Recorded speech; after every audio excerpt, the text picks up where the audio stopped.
അതുകൊണ്ട് ഞാൻ നിങ്ങളോട് പറയുന്നത്, എന്ത് തിന്നും, എന്ത് കുടിക്കും എന്നു നിങ്ങളുടെ ജീവനായിക്കൊണ്ടും എന്ത് ഉടുക്കും എന്നു ശരീരത്തിനായിക്കൊണ്ടും ആകുലപ്പെടരുത്. ആഹാരത്തേക്കാൾ ജീവനും ഉടുപ്പിനേക്കാൾ ശരീരവും വലുതല്ലയോ? ആകാശത്തിലെ പറവകളെ നോക്കുവിൻ. അവ വിതയ്ക്കുന്നില്ല, കൊയ്യുന്നില്ല, കളപ്പുരയിൽ കൂട്ടിവയ്ക്കുന്നതുമില്ല.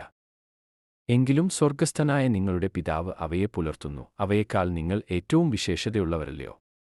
ആകുലപ്പെടുന്നതുകൊണ്ട് തന്റെ ജീവിതകാലയളവിനോട് ഒരു മുഴം കൂട്ടുവാൻ നിങ്ങളിൽ ആർക്ക് കഴിയും? ഉടുപ്പിനെക്കുറിച്ച് ആകുലപ്പെടുന്നത് എന്തിന്?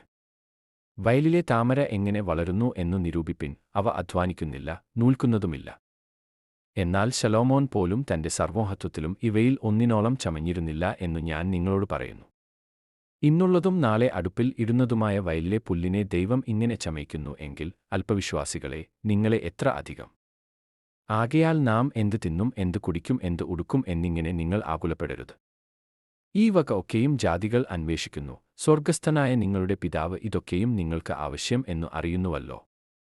മുമ്പേ അവന്റെ രാജ്യവും നീതിയും അന്വേഷിക്കുവിൻ, അതോടുകൂടെ ഇതൊക്കെയും നിങ്ങൾക്ക് കിട്ടും. അതുകൊണ്ട് നാളേക്കായി ആകുലപ്പെടരുത്. നാളത്തെ ദിവസം തനിക്കായി ആകുലപ്പെടുമല്ലോ. അത് ദിവസത്തിന് അന്നന്നത്തെ ദോഷം മതി.